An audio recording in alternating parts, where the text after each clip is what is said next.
Semoga nih karena dia nih. Oke, sebelum kita masuk lebih dalam ke pembahasan nih ya, karena dia. Iya, Ini kita kan tema hari ini menarik banget ya, rebalancing portfolio investasi di tengah-tengah market yang lagi koreksi. Jadi harusnya teman-teman bisa betul. nyimak nih ya pembahasan kita sampai dengan 1 jam ke depan gitu. Nah, sebelum kita lebih lanjut lagi, mungkin karena dia boleh dong perkenalkan dirinya terlebih dulu, kemudian juga company profile dari Mandiri Manajemen Investasi ini kira-kira gimana karena dia? Silakan. Oke, thank you Kisti atas waktunya. Sebelumnya teman-teman Ajai, perkenalkan nama saya Nadia Maulana atau yang akrab dipanggil Nadia ya dari Mandiri Investasi. Mungkin sebelumnya di sini teman-teman udah familiar sama Mandiri Group ya. Nah, jadi kalau misalnya pengen tahu info lebih lanjut mengenai Mandiri Investasi, jadi Mandiri Investasi itu part of Mandiri Group. Secara grup, Mandiri Group itu gede ya, ada banking, ada insurance, ada sekuritas, dan ada manajer investasi, salah satunya Mandiri Investasi yang udah spin-off dari Mandiri Sekuritas di tahun 2004. Dan Mandiri Investasi ini bisa juga disebut Mandiri Manajemen Investasi atau disingkat MMI.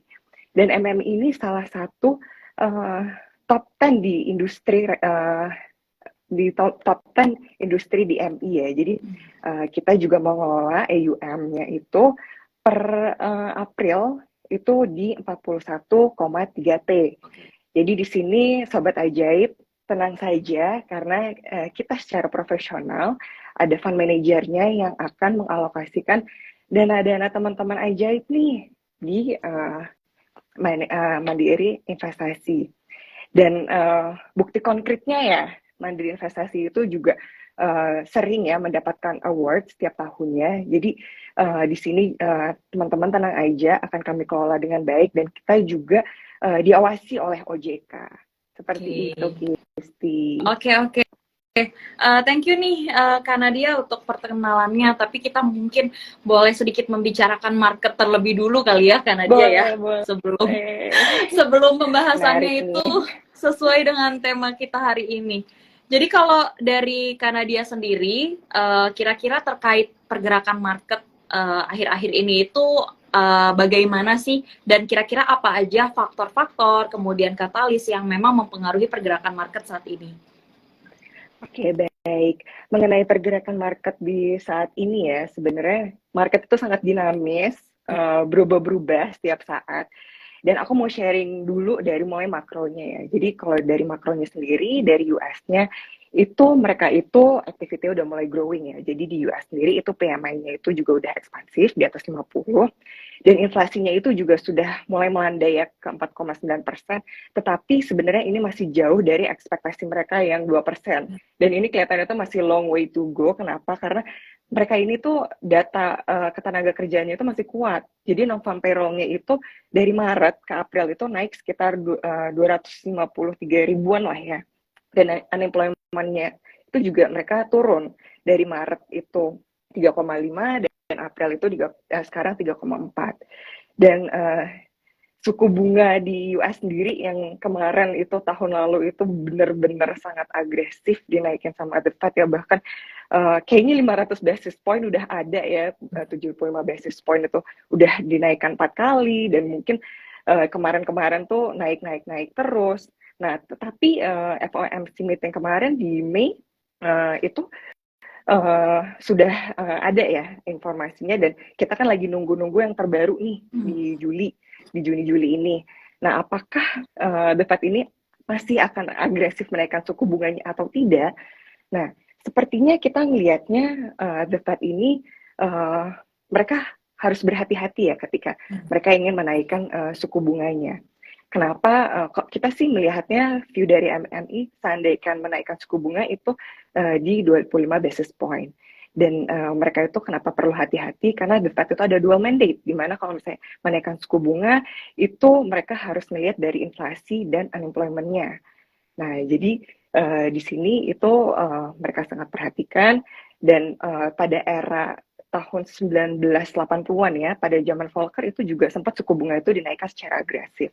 Tetapi perlu diketahui saat itu debt to GDP ratio-nya itu tidak setinggi sekarang. Jadi sekarang itu bisa dikatakan debt to GDP ratio Amerika itu cukup tinggi. Maka di sini the Fed ketika menaikkan suku bunga itu perlu concern di hal ini.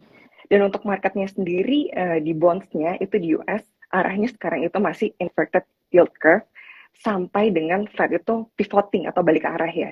Dan sekarang ini retail di US itu rata-rata itu masih kebanyakan beli di US Treasury bills yang di bawah 1 tahun. Karena sekarang di bank-bank besar ya seperti yang teman-teman tahu di JP Morgan, Bank of America, itu mereka itu ngasih rate deposito itu mendekati 0% gitu. Jadi di sini mungkin lebih menarik di instrumen yang lain. Tetapi di sini juga US itu juga sudah mulai tightening policy ya. Nah, resultnya itu agak lagging. Kenapa mereka itu sekarang sudah mulai tightening policy? Ini impact dari SVB kemarin. Jadi kalau misalnya teman-teman tahu, aku refresh sedikit ya tentang SVB ya. SVB kemarin itu kan ditinggal weekend hari Jumat, tiba-tiba Sabtu Minggu, Senin masuk weekdays lagi, itu tiba-tiba udah marak banget tentang SVB ya, di mana itu tech company sebenarnya itu kan mereka banyak naruh dana di SVB dan mereka tuh sangat sensitif pada kenaikan suku bunga. Jadi ketika terjadi tren kenaikan suku bunga, mereka itu mau cairin dananya dan sama SVB itu naruh dananya itu biasanya bank itu kan banyak taruh di kredit, tetapi di sini bukannya SVB banyak salurin ke kredit, tetapi malah SVB itu banyak naruh di bonds dan bondsnya itu tuh taruhnya di long term bonds sekitar 50%-an lebih lah gitu. Nah jadi ketika mau ditarik mulai panik gitu kan. Nah dan karena hal ini itu pemerintah itu juga membantu mengasih likuiditas, bahkan bank-bank swasta di sana juga bantu ngasih likuiditas. Nah, tetapi semacam bukan semacam quantitative easing, tetapi hanya memberikan likuiditas aja. Tetapi di sini sudah mulai pemerintah itu ngerem ya. Kenapa? Karena kalau misalnya terlalu banyak kasih likuiditas, itu yang dikhawatirkan NPL-nya tinggi, dan ketika NPL tinggi itu ada resiko kredit macet. Jadi mulai dari sini itu pemerintah sudah mulai mengambil beberapa tindakan-tindakan di moneternya. Lalu di makroekonomi lainnya selain di US itu di China sendiri juga ada impact ke Indonesia, beberapa katalis di mana China itu sebelumnya kan menerapkan zero COVID strategi ya. Jadi ada yang COVID sendiri sedikit langsung di lockdown, satu COVID lockdown gitu. Nah tapi sekarang dari WHO aja itu mereka kan sudah ada pencabutan status darurat COVID ya. Jadi sekarang itu COVID itu bukan emergensi kesehatan global lagi. Dan China itu sudah mulai reopening dan pergerakan ekonominya sudah mulai berjalan. Nah ketika sudah mulai banyak ekspansif di China, Indonesia itu kan sebagai salah satu negara yang partner perdagangan China dan Indonesia itu menjalin hubungan yang baik ya. Nah, jadi di situ Indonesia itu mendapatkan additional demand di sini. Jadi hal tersebut menjadi salah satu katalis positif untuk Indonesia juga.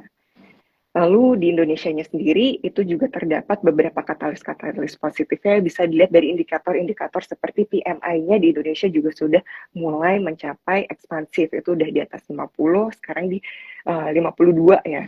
Jadi udah mulai growing juga ekonominya, dan inflasinya itu juga sudah melandai, yang tadinya Maret itu 5%, sekarang sudah di 4,3.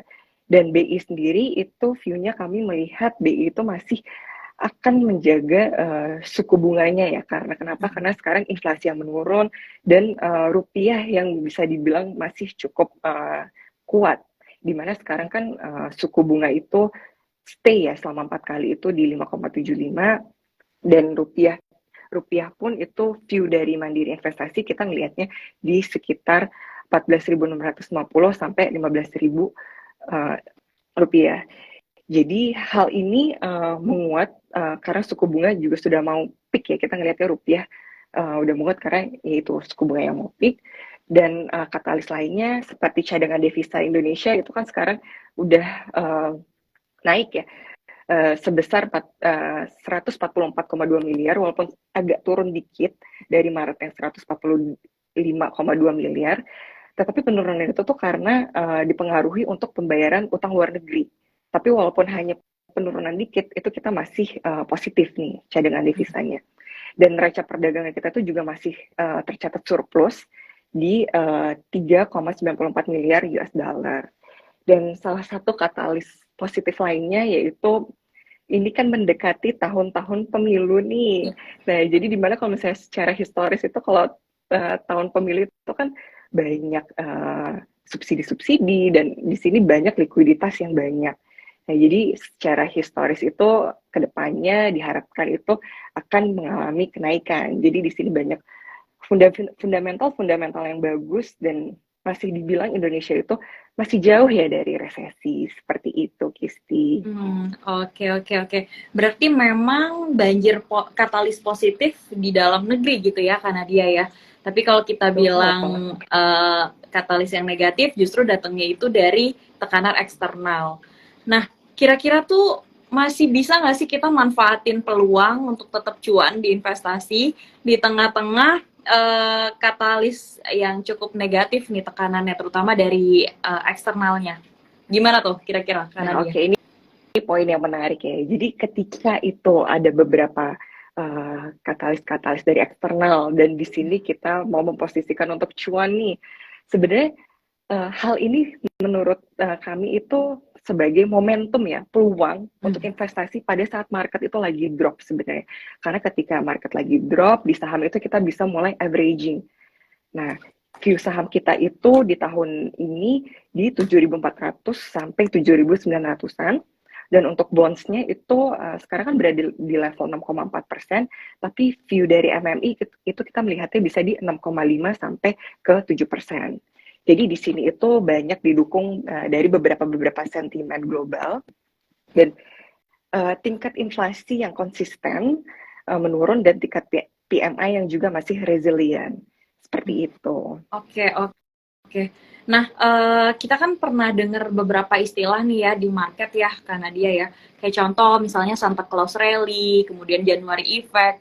Nah, ini bulan Mei itu kan terkenalnya dengan sell in May and go away ya. Untuk suatu fenomena gitu di IHSG sendiri.